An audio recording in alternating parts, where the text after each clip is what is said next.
everybody. Welcome back to the 29th edition of Deep in the Heart of Longhorn Sports. Joining me from Austin, Texas, my fantastic co-host from the Raw Prospect Podcast and Texas Longhorn fan, Emmy Nixon. How are you today, Emmy? I'm doing good, man. Super gloomy, nasty day in Austin today, but still feeling good, still excited, still ready to go. We got a big weekend of football coming up. Uh, Going to Fort Worth to play the purple reincarnation of Satan, and ready for it, man. I'm excited. Welcome, everybody who will be joining live throughout the show. Once again, make sure you like and subscribe to our content, not only here at Dithole, but over on our main feed where we talk about all sports, NFL, NBA, baseball, whatever you want. It's all over there. Go check that out. Like and subscribe. Tell your friends about it. All that good stuff. We got a loaded show today. We've got 3 games that we're going to talk about here for week 11. Can't believe we've already made it this far. We're going to do our Texas football Longhorn report card. You guys remember back in the old days when you used to get report cards. And we're gonna dive deep into a couple aspects of this Texas team. And then at the end, we have a fantastic college basketball discussion prepared for you guys. So it's a loaded show. We got a lot to get into, so we're not going to beat around the bush no more. Let's get started. I wasn't sure where you wanted to start. Did you want to lead off with game breakdowns, or did you want to start with our Texas football November report card? Let's do some game breakdowns. There's some interesting games this week. Let's get straight into those. That's what I was thinking too. You know what? We're going to go in chronological order of how these games will kick off. So we'll start with the big noon kickoff game at 11 a.m. Central on Fox. Second consecutive ranked on ranked matchup on big noon kickoff. Last week being that fantastic K-State Texas game. This week being the second round of sort of the round robin in the Big Ten East. Number 3 Michigan. Fantastic, depending on who you ask, though. Yeah. Number 3 Michigan, favored by 4.5 on the road. You could say this being the first real test of this season, going on the road to face number 10 Penn State. Your initial thoughts on this game? What is the path for Penn State to win? I think that's the question a lot of people are asking themselves. So let's get into Penn State a little bit. How do you think how does Penn State win this game? To me, it all starts and ends with Drew Aller. Michigan is going to come out with a game plan of making him beat them with his right arm. And even then, it's going to be a tough go. Like this is not a elite level receiving core in Happy Valley. This is not Florida State or some of the other teams around the country that we've talked about, or Washington or Oregon or something like that. This is not on that level of separators on the outside. But Drew Aller, I think, showed last week against Rutgers. Rutgers being a much improved team, by the way. Actually, was it Rutgers? Actually, no. It was Maryland. Maryland is who they played. Last week, the passing game started to push the ball down the field more. And if they're going to beat Michigan, that's going to have to be – they're going to have to complete 3 or 4 of those. I think they attempted 6 or 7 deep balls and hit on 2 of them, I believe. Against Michigan, they're going to have to hit a few more. But I think it is encouraging that they attempted them. And that's not something they were doing beforehand. They were really just relying on the run game, throwing those short passes, working the short passing game. But you can't do that against Michigan and Ohio State. You have to be able to stretch the field. The first thing I want to bring up here is Michigan's offensive line. They've won the Joe Moore Award for best offensive line in the country each of the past 2 seasons, and they could win it again this year. The past 3 games, after they were lights out the first 6, they've struggled a little bit up front in pass protection. They've given up 8 sacks in their past 3 games after only giving up 2 in their first 6 games. Um, and one of the strengths of this Penn State team, which we've talked about so often this year, is their defensive front, their athleticism, their length, their ability to get off blocks and get into the backfield to not only disrupt the run game, but mainly the pass game, as they are first in the country in sacks per game. So if you're Penn State, that's the first step, I think, to potentially winning this game is letting that pass rush tee off. Now, of course, you're going to have to do a good job of containing Blake Corum, staying in your lanes, not allowing Donovan Edwards, their backup running back, who would start at a lot of different Power 5 schools across the country if he weren't, you know, behind Blake Corum. He's in a more favorable situation. Not that he isn't. You're going to have to make sure you do a good job bottling up that running game, so you don't want to let Michigan get into third and manageable. You want to let that pass rush be able to tee off second and long, third and long.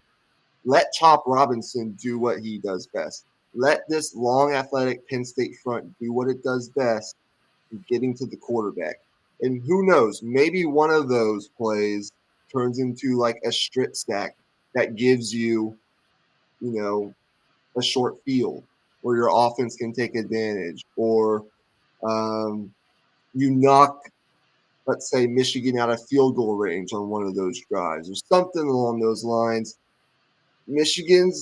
All I'm saying is Michigan's offensive line, for whatever reason, has seemed a bit vulnerable in pass protection the past couple of games. I think Penn State could potentially find some effectiveness in that aspect of the game, getting to J.J. McCarthy. The problem is J.J. McCarthy is excellent. He's been one of the best quarterbacks in the country that nobody seems to talk about. Everyone wants to talk about Michael Penix Jr., Caleb Williams, Shedeur Sanders, Bo Nix, but I don't. We give JJ McCarthy his credit, but I think this will be the first time that everyone will get a chance to see JJ McCarthy on a national stage. And what you'll learn about JJ McCarthy very quickly is he's not just a pocket guy. He's excellent from the pocket. He's smart. He makes his reads, goes through his progressions. He's accurate with the football. And I think he's better than he was last year at this point. I think he's just gotten better and better game to game. But he's a guy that can also hurt you with his feet. He's fourth on Michigan's team in rushing yards, and he can get outside the pocket and make plays off script on the move. So I think that's going to be a very important part of this game is that Michigan offensive line against that Penn State front seven. And one thing I'm watching for, because Chop Robinson did go out with an injury back in that Ohio State game 3 or 4 weeks ago. He was out the next 2 games. He did come back last week. What does his health look like? What is his availability from a health standpoint? Will he even play in this game? His health has kind of been in question all week. I haven't heard any updates, but he is their best guy up front. So that's going to be the key defensively. Of course, Michigan has guys who can hurt you. Roman Wilson is one of the more underrated receivers in the country. From the offensive perspective for Penn State, you're right. It's all about Drew Aller. Michigan has playmakers at all 3 levels on the defensive side. They're going to have to protect Drew Aller, give him time to throw, and it's up to these receivers, DeAndre Lambert-Smith, Dante Cephas, the transfer that they brought in this past offseason, who had an excellent game last week. I believe it was against Maryland. They're going to have to make plays. You have to have playmakers in a game like this. Michigan has them. All the elite teams really have those playmakers. What's been the question at Penn State is, do they have those guys? I think they have them in their backfield with Nick Singleton and Katron Allen, but those guys are also going to have to show up in this game. You're going to have to get some semblance of a running game going, and I think that's going to be somewhat difficult against this Michigan front with Josiah Stork, who's been disruptive all year and has 6.5 tackles for loss, and Jalen Harrell, who's done the same thing and is pretty much a mirror image and has 5.5 tackles for loss. These Jenkins Jr. Yeah, these linebackers for Michigan, it's one of the best linebacker tandems in the country with Michael Barrett and Junior Colson. And you want to challenge these Michigan defensive backs, go ahead. They're playmakers too. Will Johnson has 2 interceptions. Keon Sabb has 2 interceptions. Another guy in that secondary, I'm not even going to try to pronounce his name, has 3 interceptions. So the good thing is this game is at home. Drew Aller has played better at home than he has on the road. I think the Penn State defensive front can give Michigan some issues. What Penn State does in the red zone, scoring touchdowns instead of field goals, obviously will be a huge factor. But Michigan's been dominant all season long. I think Saturday is when they show the country that, hey, on Tuesday, maybe we should be ranked number 1 in the college football playoff rankings because we are the best team, most well-rounded team and best team in the country. I think this game is close into the second half, but I think Michigan finds a way to win and they cover the 4.5. Yeah, to your point, I think J.J. McCarthy's legs is the difference in this game. I think a lot of these Big Ten teams with grab these quarterbacks that are strictly pocket passers, and I'm not saying Drew Aller is that, but he does have the tendency to stand in there a little bit too long. And J.J. McCarthy, the fact that he's willing and able to get outside the pocket and make plays, and also can run and get yards when teams play man coverage, it puts the defense in a huge bind. And I don't know if Penn State is prepared to defend all of it. I don't think you can defend all of it. And I think I'm going to go out on a limb here. I don't know what the line would be for J.J. McCarthy rush yards, but I would take the over. Yeah, I wonder if they have a prize pick for that. I'll have to check that out later on. Do beware, though, because they do count sacks as negative rush yards, though. So. I'm not going to bet it, Yeah. but I'd be interested to see what that line would be. So I've heard different perspectives on this game. I think, I've heard some that say Michigan will win this by 2 scores. I've heard others that say Penn State will keep this close.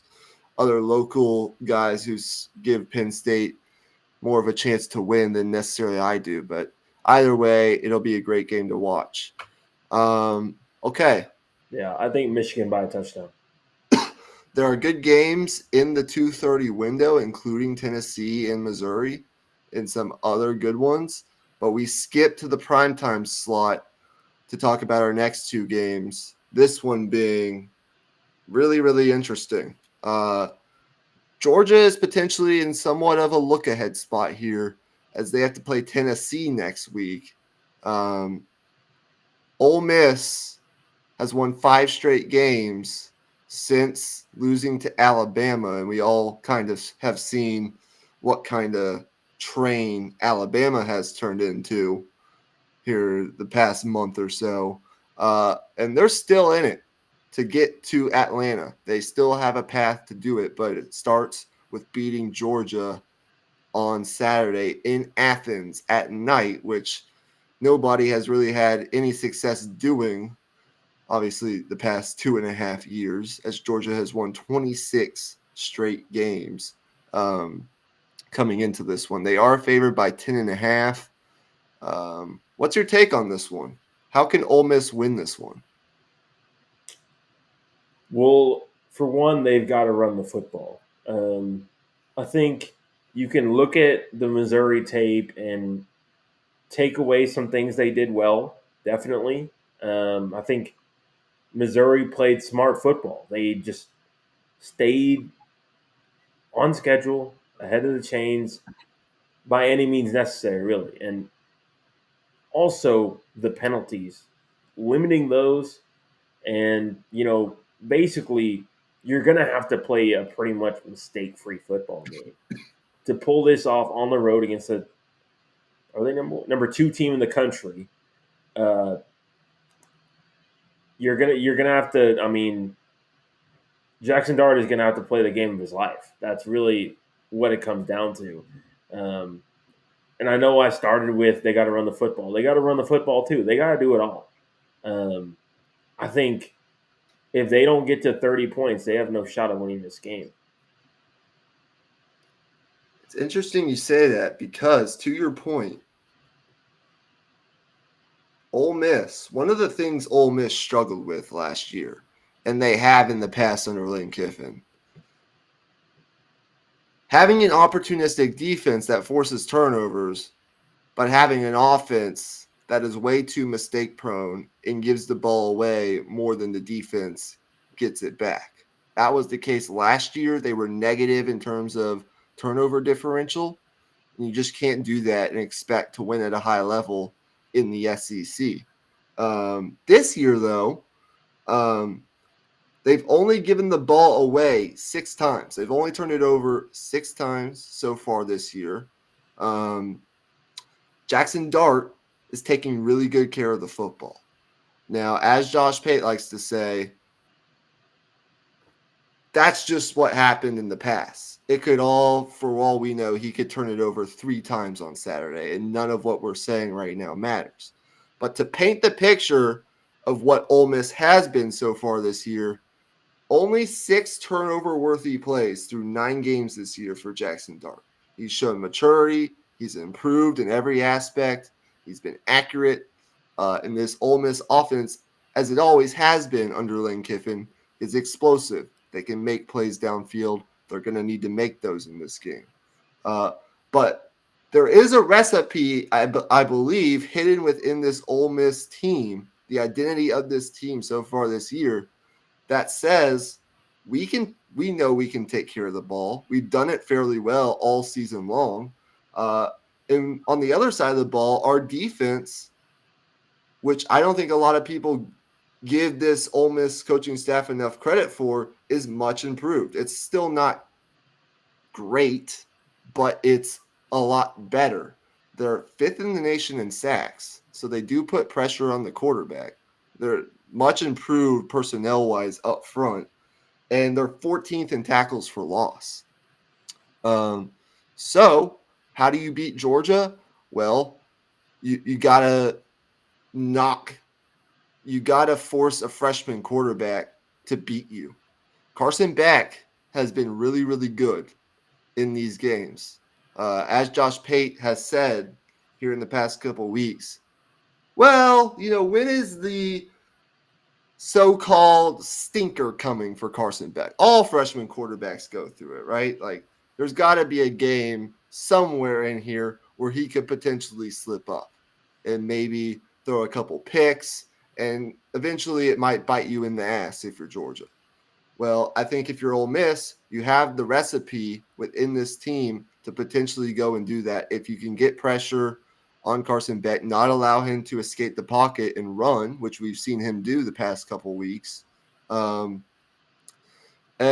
if you can do that defensively, not give up, say, the explosive plays, which they've been better at this year, and Jackson Dart and this offense just take takes care of the football. That's a lot to ask, I know. But if you can do that, you'll be in this game in the fourth quarter. Problem is, Georgia just doesn't seem to lose. Carson Beck's been excellent. They've had guys step up in the passing game since Brock Bowers has gone out. They're running the football a little better. They don't panic when they get down. Even when they went down by, I believe it was a field goal against Missouri last week, in the second half, it wasn't an issue. It hasn't been an issue all year. And I think their defense started to show more signs of life in terms of getting in the backfield, being disruptive like the Georgia defenses we've seen of old. So I actually think Ole Miss gives them a game in this spot. It's a potential look-ahead spot for Georgia as they have another big-time game next week that they have to survive, playing Tennessee. Ole Miss, I mean, this is really their season is on the line right here. One loss, you can't slip up again. This is a team that if they win this game could not only be in the SEC championship game, but could really elevate themselves into the picture of the college football playoff and would be taken seriously if they go into Georgia and knock Georgia off. I think Lane Kiffin will come out with the plan. They'll be able to do some stuff in the first half. I think Jackson Dart will play well. It's just, will he play well enough? I think Georgia wins. It might even be 7 to 10 points, but I have Ole Miss. Just a gut feeling. I think they'll find a way to cover this 10.5 spread.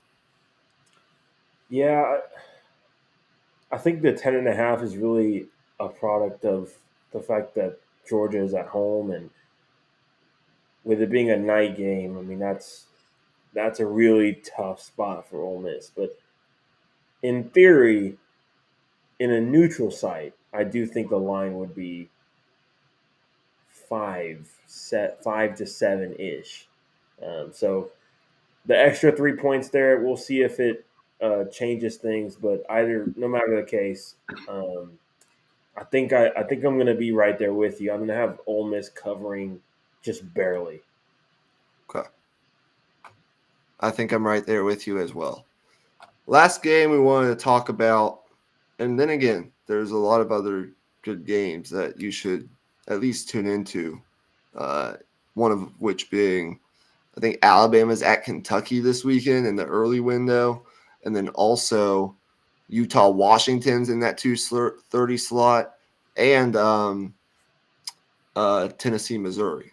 All excellent college football games. Now we get to Texas. They've survived the past 2 weeks with the backup quarterback, Malik Murphy, who, give him credit, had, if Texas goes on to win a Big 12 championship, we'll look back on those 2 games and say, this doesn't happen if Malik Murphy doesn't win it. Now, it wasn't pretty. He had his moments. He made throws when he needed to, for the most part. But we obviously saw the growing pains of a young quarterback making his first 2 starts. But anywho, all that being said, Texas will get Quinn Ewers back in this game, which is a excellent news for Texas as they go on the road to TCU, a place where they have had their fair share of issues over the past decade. TCU has won, I think it's 7 of the past 11 matchups between these 2 teams. And if you're Texas, once again, this is a high-stakes game. You need to win this game to keep your playoff hopes alive, but also not put yourself in a precarious position to get into the Big 12 championship game. You don't want to be sucked down into the group of 2 lost teams that still includes Iowa State, West Virginia, Oklahoma, K-State, et cetera, et cetera. Like, you don't want that. You got to go play a night game in Ames next week. That's never easy. So I don't think either of these games is going to be easy for Texas even with Quinn Ewers. But we can't underrate the fact that getting Ewers back, a guy who we at least know is going to take care of the football for the most part, and he's proven to do that this year. We'll get more into grading him on an individual basis here in a little bit. That's huge for Texas. Absolutely huge. They're also going to get Christian Jones back, who didn't play last week. They're going to get Jalen Catalon back, who hasn't played since Oklahoma. They're going to get Keaton Crawford back. The team is healthy. So there are no excuses if you're Sark in Texas to lose this football game. Yeah.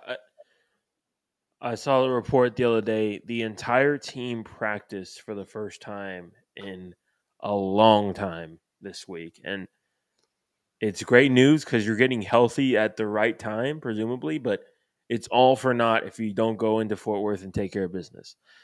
Here's what I want to see Saturday, first and foremost, is I want to see us get off to a good start and hold a freaking lead, please. Like, step on their necks and finish them off. Pause. You know what I mean? I mean, it's just the Houston game, the Kansas State game. It's been back to back to back of these performances where we come out the gate swinging. We're playing great, and obviously you can relate some of that to Malik Murphy playing and not Quinn Ewers, but we saw it even with Quinn Ewers at times. I mean, got to finish games. Like we came out with the W in these, but I'd like to see a performance where we outscore the other team in the second half. That I think that should be the goal this week. Get the win, outscore TCU in the second half and in the fourth quarter. And it's weird because the September version of this exact Texas team was a team that came out slow for the most part. Yeah. And then turned it on in the second half. Like that was their thing against Wyoming way back, in the third game of the season. That game was a 10-10 game going into the fourth quarter, and Texas goes 21 unanswered to really break that game open in the fourth quarter. The Kansas game was pretty close for a while until Texas eventually broke it open. Now, the Baylor game was a beat down from the start. Yeah. start to finish. But even that Alabama game, man, Alabama takes the lead going into the fourth quarter with those explosive pass plays down the field, one of which being to the stud that Alabama has, Big Game Burton, on the outside. But Texas, I mean, what was that? 14-0, I think it was, in the fourth quarter of that game in favor of Texas.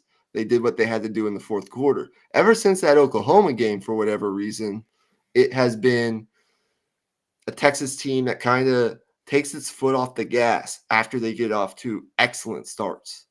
Like the first quarter against Houston, that looked like a Texas team that could win a national championship with their quarterback healthy, of course.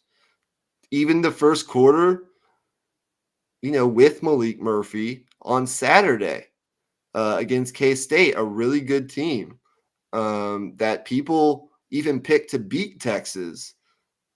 That looked like a team that could win a national championship. But problem being, once plays go off script, Texas seems to struggle in the middle portions of these games offensively to put the dagger in the other team. And then turnovers happen. Your defense is put on the field more because you can't sustain drives. Your defense gets tired. The secondary is, of course, vulnerable to the passing game against some of these better quarterbacks that we've seen, the past month or so. We've seen that. So, yes, I agree with you. Texas needs to step on their neck. Here's my breakdown of this game. We're going to probably criticize the secondary if I had to guess later on.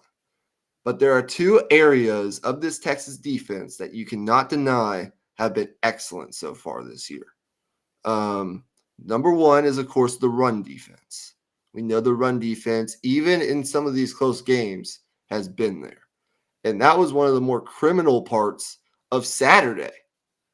Texas held K-State to 33 rushing yards. 33 rushing yards. That was a team coming into that game that was one of the best rushing teams, not only in the Big 12, but in the country, period. And Texas totally shut that down. They were having none of that. It's been there all season long. Only allowing 90 rushing yards per game. They're top 10 run defense in the country, and they've been consistent. The other area is red zone defense. For whatever reason, this Texas defense might bend, but it doesn't often break, or at least it hasn't yet. They're allowing opponents to score on only 65% of their red zone trips. That's tied for the second lowest success rate in the country. Basically saying this Texas defense statistically is the second best red zone defense in the country. And look, everyone can talk about the fourth down play call and Kansas State's play calling in the red zone in that overtime period. But the bottom line is Texas made plays.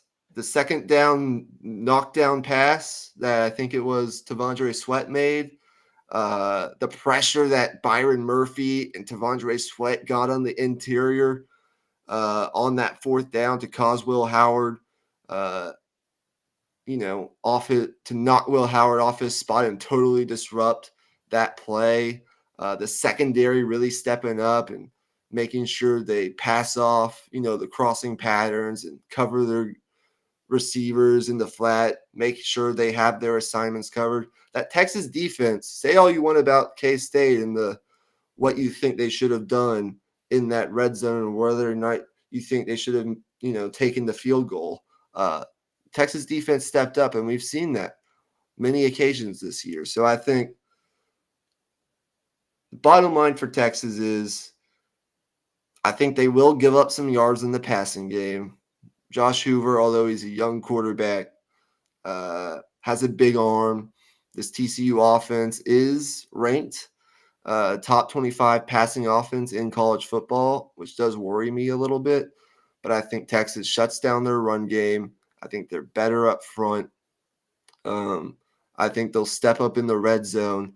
And ultimately, if you're Sark, just run the damn ball for once. Like, I know you have Ewers back. They're going to take shots downfield. They're going to throw the football a decent amount on Saturday. But when you're in the red zone, don't get cute. When you're in short yardage, don't get cute. Give the ball to arguably your best player this season, Jonathan Brooks, and let that offensive line do its work against a TCU front that is respectable, but not nearly as good or as talented as this Texas offensive line is, or as they were themselves last year. I've kind of been thinking along the lines of a closer-ish game. I think TCU will have success in the passing game. They will have some success offensively. And they might even keep this game close for a while. I've been thinking along the lines, for whatever reason, of a 34-24 Longhorns victory. So about a 10-point victory, 7 to 10-point victory for Texas, where I think they will control the game, but TCU will hang around. And I do think TCU will cover this 12-point spread. Yeah, I feel pretty confident TCU will cover this, but Texas should win this game. Bottom line, to me, the second half stuff, it's a combination of lack of ball control, offense, and execution. If those two things improve, Texas should win handedly. Okay. Now we got that out of the way. Let's move on to. Do you want to go ahead and knock out college basketball, or do you want to get into our Texas football discussion with our report card? Let's talk some college basketball. Okay. So we're going to go through 5 teams, and we're going to talk about their best, worst, and most likely scenarios for this season, which actually has tipped off already. Uh, we're going through the first week. There's already been a couple upsets that are notable, including Michigan State losing at home to James Madison on, was it Monday or Tuesday? Tomorrow, by the way, if you're interested, Arizona's playing Duke. That's like a top 12-ish matchup. So I'm going to be tuned in for that tomorrow night. If you have time, you should tune in. There will be more interesting ranked games next week. But let's get into our discussion. What program do you want to start with? We have 5 listed. I'll let you start us off. Where do you want to go? Let's start with Tennessee. Okay. I think Go ahead. with Give their your team, thoughts. they brought in some transfers that I think are really interesting. Obviously, they're going to play great defense under Rick Barnes, giving up just 58 points per game last year. Went 11-7 in their conference last year. I think they could look at potentially 13, 14 wins this year. I really do think that they're right there in terms of, you know, Elite Eight, Final Four contenders. And if the offense hits on the high side of things, this team could win it all. This is a Tennessee team that I believe is ranked top 10 preseason. They're returning the experienced nucleus of their team. We talk about Sakai Ziegler, who I believe is the X factor. He's a pest defensively, and he's excellent change of pace point guard, smart, high basketball IQ kind of point guard. That's been an all SEC level player throughout his career. They have that veteran point guard that really checks all the boxes. Question is, how healthy is he? He is coming off a torn ACL that he suffered late in February last year, which really kind of knocked this Tennessee team off the national, championship level of basketball that they really were playing at one point in February last year. They also get back Josiah Jordan-James and Santiago Vescovi. When we talk about Vescovi, excellent shooter. He's back for his super senior year. Josiah Jordan-James also back for his super senior year. He's more of that 6'7", 6'8", long, defensive 3-and-D type guy who gives them so much versatility on the defensive end. They bring in, I think, one of the more important underrated transfers of this year with Dalton Knecht from Northern Colorado. The reason he's important, and I think he's going to play a major role for this Tennessee team, is he's got the type of offensive skills and extra shot creation as a 6'6" lengthy guard that I think Tennessee has kind of been lacking the past couple of years. They needed that extra punch offensively. He's a guy who shot 38% from 3 last year, can get his own shot, and he will buy into, I think, the Tennessee identity, which is play hard, play tough, be great defensively, which this team has been. They finished in the top 5 of defensive efficiency each of the past 3 years. I don't think that's going to change. My only questions for this Tennessee team: excellent nucleus. Zakai Ziegler, how healthy is he? And then what will they look like offensively come the tournament? Can they really reach that ceiling of being a much better offensive team, especially when it comes down to making shots from the perimeter, which is what's really seemed to ail Tennessee in the past when it comes tournament time. But I think the most likely scenario for Tennessee is Sakai Ziegler's excellent. This team may struggle a little bit early, but they'll get it together in conference play. They'll look really good in conference play. They might even win a conference championship, and they'll get to the second weekend of the tournament. That's, I think, the most likely scenario. Sweet 16, Elite 8. Worst case is the offense doesn't really improve. You make the tournament, but you fail to make it out of the first weekend again. Best case would be a Final Four and potentially a national championship. So I'm interested to see it. I think this team will be a top 4 team, no doubt, in the SEC as long as they're healthy. Right, exactly.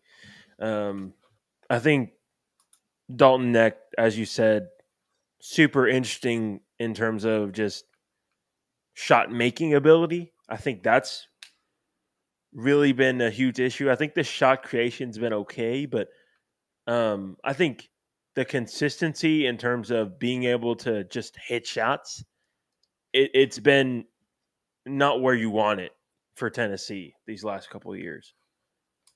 Exactly. Okay, let's talk about Creighton. They're another really interesting top 10 preseason level caliber team. It's been an interesting offseason for Creighton, but they do, I think, have a nucleus, top 4, top 5 guys that can really match up with anybody that you put them up against in the country. I mean, their top 4 is really, really good. I do think the question for Creighton a little bit is their depth. What does that bench unit look like? But their top 4 is excellent. Before I kind of go deeper into my points, I want to hear what you have to say about this Creighton team. Well, it all starts with Colbrenner. His rim protection, his presence in the middle. That's where it all starts. I think if I were to make a pick right now, I would pick him to be Big East Player of the Year. And I think they lost a few players to the draft. Sharif Mitchell was the main one, but they picked up Ryan Nemhart from. Where did they get him from? Ryan Nimhard left for Gonzaga, I believe. They lose Ryan Nimhard. They lose Arthur Kaluma. Those are 2 big losses. They also lose Sharif Mitchell. They bring in a couple transfers, Stephen Ashworth being the main one, a transfer from Utah State, who I'll talk about a little bit more here in a minute. But I think you're right about Kalkbrenner. I think he'll be maybe an All-American this year. I think he's that good. He's super impactful defensively. He's an elite rim protector. Not enough people give him credit for how good he is in ball screen action, being able to switch and move his feet with those smaller guards. He's really the centerpiece of this team. He's got good feet, finishes around the rim, good rebounder on both ends. He's an All-American caliber of player. But when you look at what you pair and what you surround Kalkbrenner with, Trey Alexander, who's a really, really nice player going into his junior year, averaged almost 14 points per game last year on 41% from 3.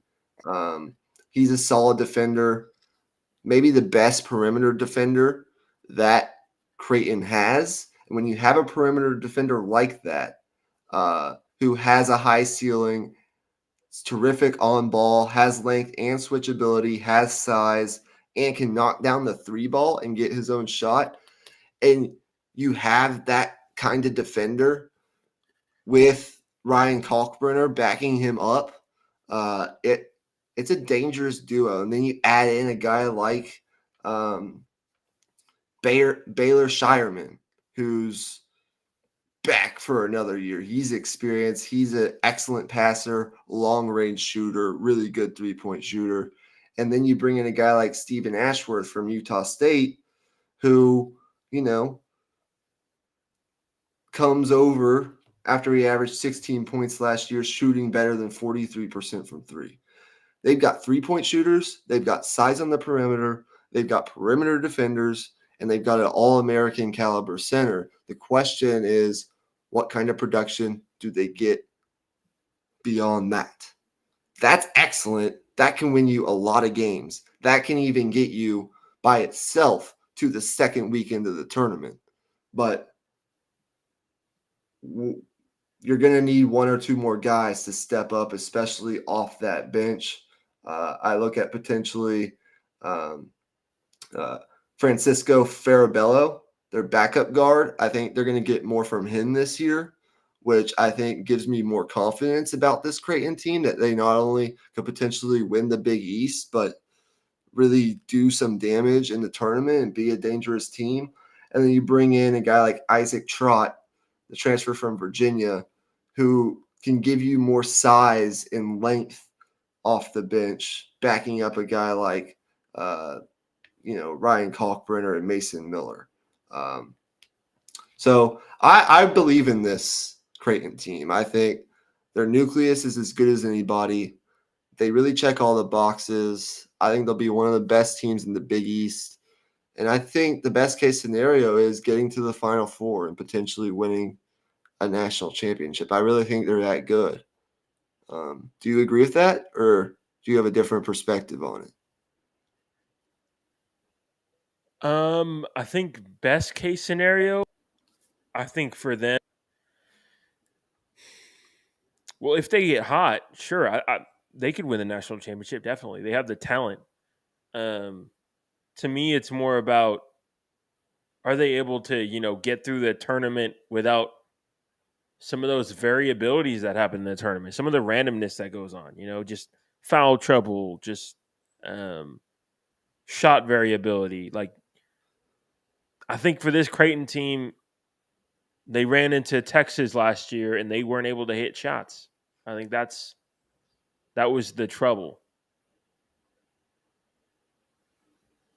Yeah, you look, there's an argument last year's team was the best Creighton team that Greg McDermott has had in his 13 years in Omaha. They were elite defensively. They were really good offensively, and they almost won 30 games. They were a top 3 seed in the dance. They made it to the Elite Eight, where they ran into a Florida Atlantic team that was just really, really good. They do lose Ryan Nembhard. That is, losing Ryan Nembhard and Arthur Kaluma, two NBA caliber guys who entered the transfer portal, isn't going to be easy to replace. But I just think the combination of length and shooting and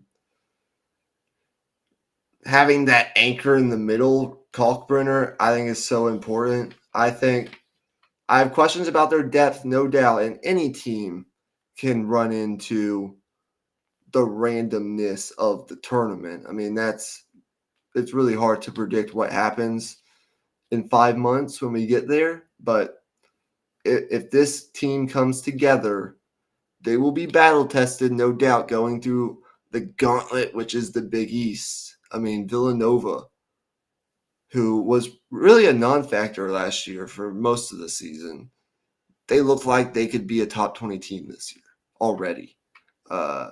We talked about them, I think, in our last episode. We know Marquette and UConn are already showing up in top 10 polls. They're going to be really good teams. And that's not even to mention a program like Xavier, Providence, St. John's has Rick Pitino now, and they looked really, really good. in their opening game. Georgetown has a coach like Ed Cooley. Like, this Big East is brutal. So I think it's on par with the Big 12. I really, really do. So that's enough on Creighton. Let's talk about Texas. Let's talk about Texas here for a minute. In your eyes, best, worst, and most likely scenario for the Longhorns coming off an Elite Eight run last year is what?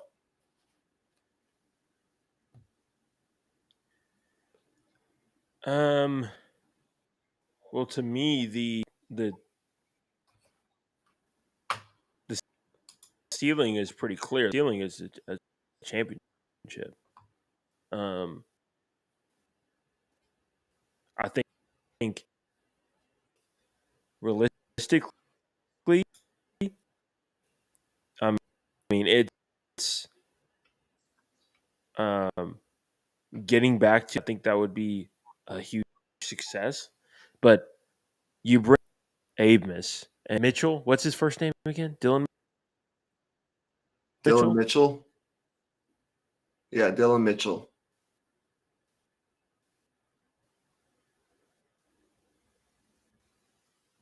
Is it Dylan Mitchell? Yeah, That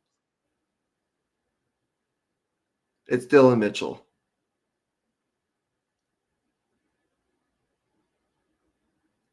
Are you still there?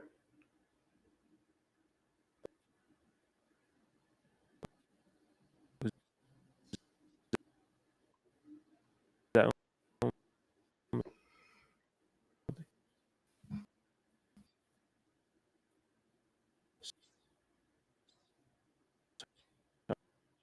all right.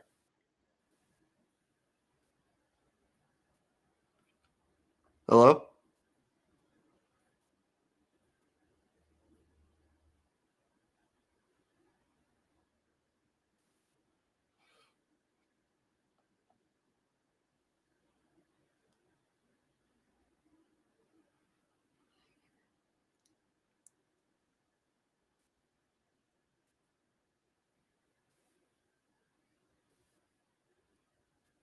Yeah,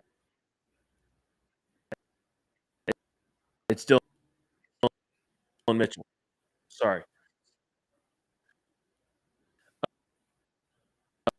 Um, yeah. Um, he, he has the opportunity to really break out this year,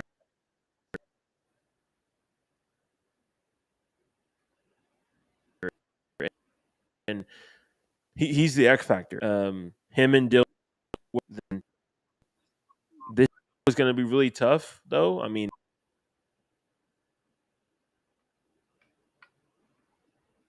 Okay. We heard Emmy talking about Dylan Mitchell.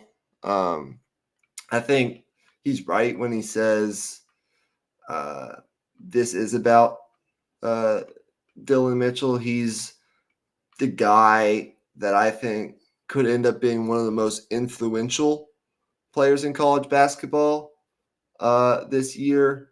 There aren't many more athletes that you find around the country that are more gifted athletically than Dylan Mitchell is. He's 6'8", full offseason in the weight room, uh, athletic enough to obviously be a lob target, quick enough to defend guards on the perimeter, strong enough to potentially guard bigger guys down in the post. You can play him at small ball 5. The question is shot creation, being more consistent of a player offensively in making shots from the perimeter. Texas doesn't need him to shoot 40% from 3. They just need him to be a threat as a shooter from the perimeter. He did show hints of that at the NBA draft combine. He did test the waters. He needs to improve at the free throw line, but if he can really take that next step offensively, and you surround him with Max Abmas, who's an excellent shot creator, Tyrese Hunter, these two guys who I think have already shown that they're going to be an excellent lethal duo in the backcourt. A nice shooter, an excellent wing piece in Ithiel Horton with Zarik Onyema and Caden Shedrick, who in Monday's game was absolutely excellent. Blocking shots, looked really good coming off his little foot injury deal that he's had. I think once he gets healthy and they get Dessou healthy, it's going to be a really good team for Texas. Kendall Weaver comes off the bench. Brock Cunningham can make shots off the bench. I really like this Texas team. I think they're a top 15 caliber team, and I think that they will. Most likely scenario, I think, is this team meshes and they get back to the second weekend of the tournament. Best case would be, of course, a Final Four run, maybe another Elite Eight run. Worst case is it doesn't really work out, and pretty much the same as all the other teams. They get to the tournament. It's kind of a brutal conference that you're playing in the Big 12. But I think that this Texas team absolutely has the capability to do what it did last year. And I just pretty much laid it out for you. Dylan Mitchell is the key. But Max Abmas, along with Tyrese Hunter, in that backcourt, both can knock down shots from the perimeter. Both can create on their own. With a guy like Caden Shedrick, who's blocking shots on the interior, rebounding, doing some of the dirty work, allowing Dylan Dessou, once he gets back, to kind of do more offensively and be more of a free roamer defensively. It gives this Texas team so much more versatility in terms of in size on the interior, which is something they've kind of lacked the past couple of years. So I really think this Texas team can really be a big time problem once they get Dessou back. They're going to have to hang on a little bit, as Dessou likely won't be back until December. And hey, this non-conference schedule for Texas really isn't all that difficult. They should be able to make it through non-conference pretty much as a whole. They're going to have a couple tough games, might be able to play UConn. They might play Marquette. They're going to play LSU, I believe. But you should be okay with what you have right now. Allow Dylan Dessou to get fully healthy, and let's see the development of one Dylan Mitchell in this offensive team gel. And I think they'll be better for it come December when Dylan Dessou returns. Zarik Onyema, the transfer from UTEP, was excellent on Monday night in the opener against Incarnate Word. And I think what he gives this team could be really kind of key down the stretch for Texas. It gives them a little more size, and he's a guy that can score around the basket. So, yeah, of course, I'm pretty high on this Texas team. There are some questions, but this could absolutely be another really, really good team under Rodney Terry. So Emmy, it looks like, is going to try to rejoin here soon. So he just told me to hang in there.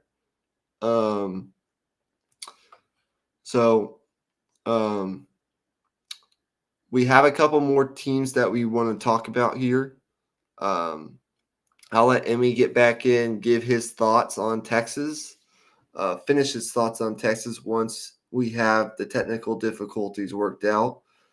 And then we will decide if we want to get to our deep dive on this Texas football team. We're going to give out grades for a couple different aspects of this Texas football team. Coaching staff, Quinn Ewers, player development, the secondary, which has been heavily criticized over the past month or so. And then also the offensive line play. Those will be the 5 aspects of the team that we'll be discussing. We do have a viewer in here. I'm not sure if that's Emmy or if it's someone else, but if you have any questions, you want to make a comment, you want to give your opinion, please do. We love fan engagement on the Raw Prospect Podcast channel. So, with all that being said, I'm going to move on to our next team in our breakdown. That would be Florida Atlantic, the Owls, who are coming off their first ever Final Four run last year. It wasn't an admiration. It wasn't a fluke.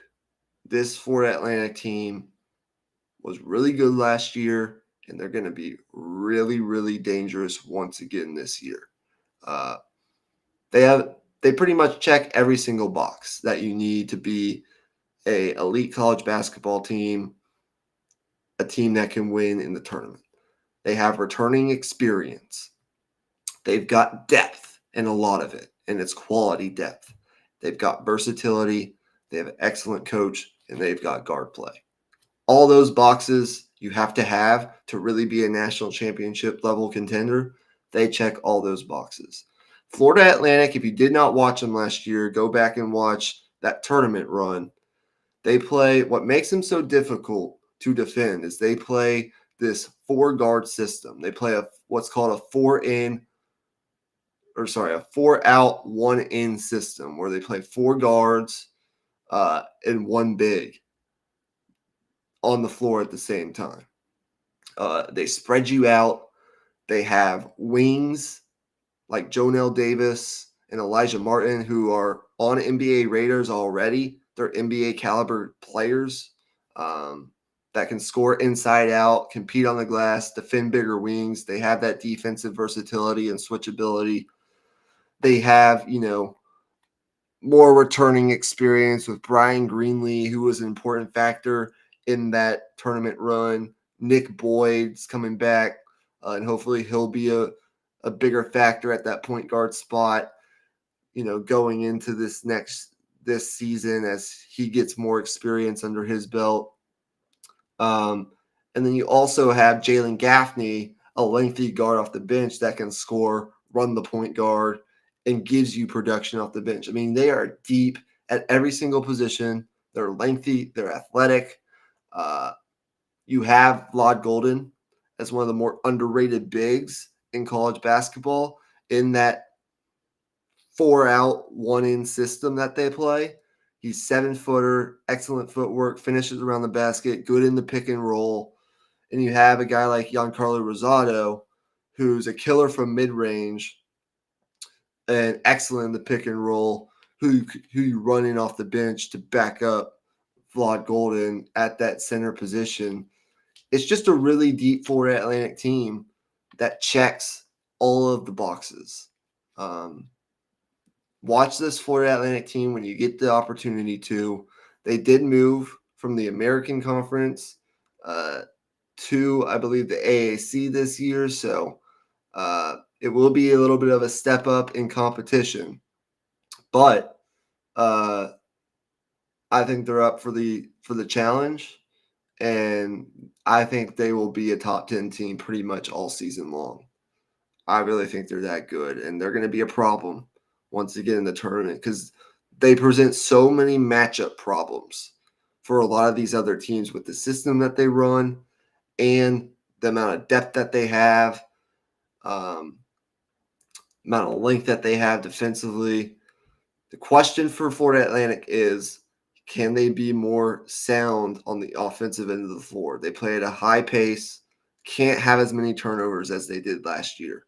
Just can't do it. Made way too many mistakes on that end of the floor. It's not going to work that way. You got to take better care of the ball, but I really believe in this Florida Atlantic team. I think they're Final Four contenders once again. going into this year.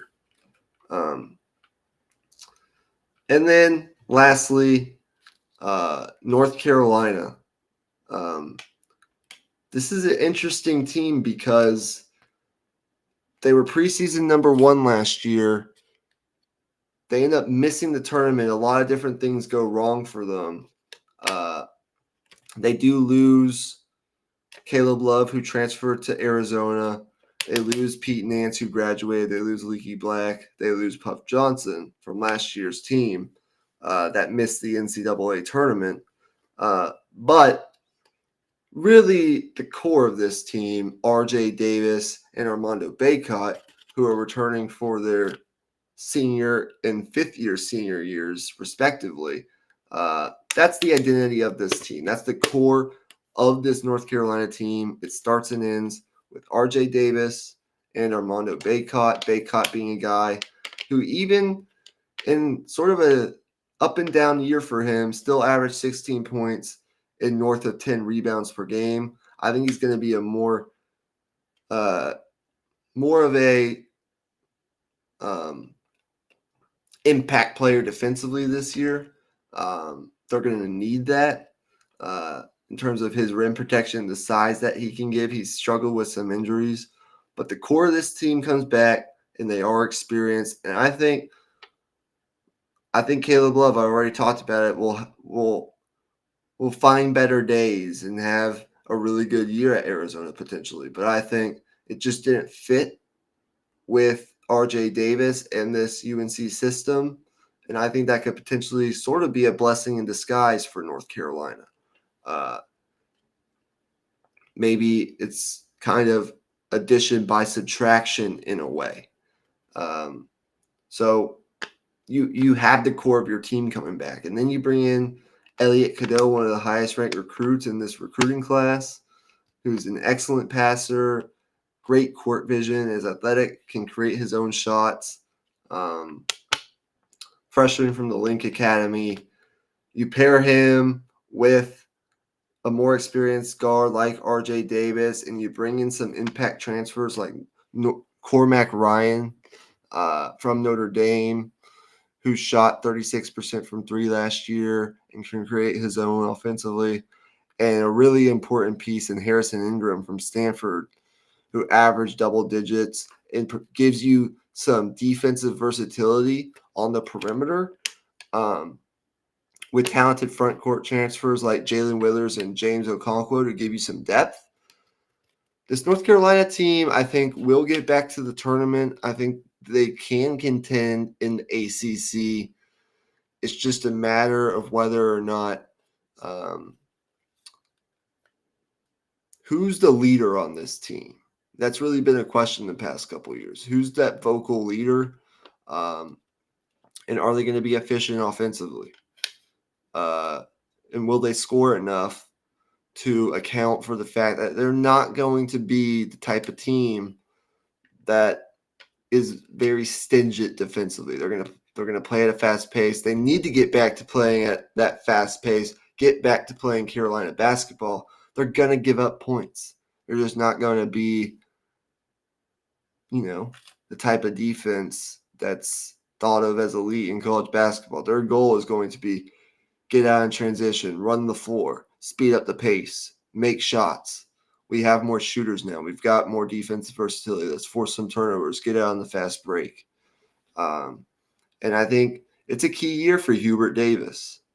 Because really, when you think about it, the past 2 years, including that Final Four run where they were really, really good over the course of about a month and a half. They were a really good team. They got to the Final Four of the national championship game. They beat Duke in Coach K's last ever game.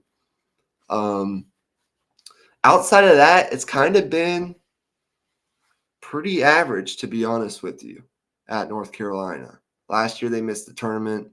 They go 20-13. And up until that run that they made 2 years ago, it was kind of the same thing, if we're being honest. So do we get more consistency from North Carolina moving forward? I think we're going to see it. I think there'll be a problem in the ACC. They'll have a top 5 finish in conference. I'm predicting that right now. They might take some lumps early on, but I do believe that they'll round into form during ACC play. And I like the pieces that they have. I really like the fact that they bring in a guy like Cormac Ryan, who's experienced and shot the ball really well last year at Notre Dame. Can create his own shot. I like the fact that R.J. Davis comes back along with Armando Bacot as the core, really experienced leadership pieces of this team. Because it's an important year for Hubert Davis. I think they need to get back to the tournament and get to the second weekend. I think that would probably be a realistic expectation. I need to see more from this Carolina team before I can really go as far as to say I think they could make the Final Four. But I think they'll be a good team. I think they'll get back to playing Carolina basketball. And by March, who knows? Maybe we could say that they're a Final Four contender. But we've got a long way to go until I think we'll be saying that. Okay, well, those are the teams that I plan to talk about. Creighton, Tennessee, Texas, North Carolina, and Florida Atlantic, all of which are ranked within the top 25 to start the year. Kind of their best, worst, and most likely case scenarios, and getting to talk more about some of the teams that will be or play major parts in this 2023-2024 college basketball season. So we're about an hour, 15 minutes in. I'm going to step out here for just a minute, check with Emmy to see if he'll be able to rejoin or not. If he's not, we'll just wrap it up where we are. But if he is, I will continue. Just give me 1 minute or so.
I'm back. Thank you guys for your patience throughout these trying times. Just checked with Emmy via text message to see if if he thinks he'll be able to get back on due to some technical difficulties. But if not, I finished my run through on these college basketball teams.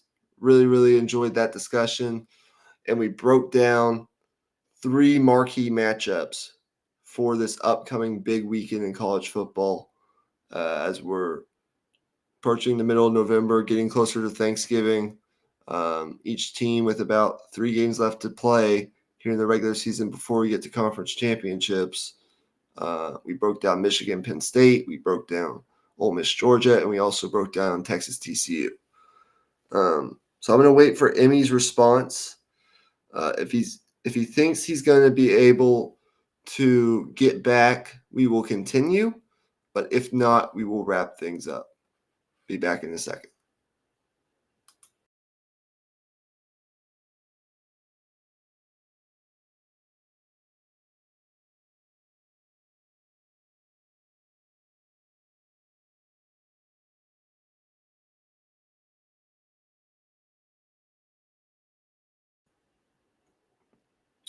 Okay. So, unfortunately, Emmy's computer is giving him issues. It's a little bit laggy. To be honest with you, I've kind of had some issues tonight. It's been a rainy day, not only in the Austin area, but here in Houston. Um, and my lights have been flickering kind of all night. I've been worried the power could potentially go out here during this episode. So, luckily, we made it through. We got through what we really needed to, the bulk majority of this episode. Um, I'm glad we did. But we're going to wrap things up right here. And we will have a plan B to eventually get to the Texas football report card and maybe get another episode of Dit Hole in for you guys before the Texas game on Saturday. Or maybe we'll be back, potentially could be back Sunday for another episode. Thank you guys for tuning in. Really appreciate it. Tell your friends about it if you enjoy this type of content. Emmy and I will have a live NBA episode tomorrow night. And I'm going to try to get one more dit hole in here before the end of this week to make up for some of the technical difficulties that we experienced tonight. But all that being said, have a great night. Stay safe out there. Have a great last day of work. It's Friday tomorrow. Be excited. And let's go into the weekend on a strong note. There's some great sports this weekend: college football, NFL, college basketball, NBA, in-season tournament games. I mean, it's all there. So enjoy your weekend. And we look forward to seeing you and having you on our next edition of the Raw Prospect Podcast. Hook 'em horns. Let's go Texas. Peace out, y'all.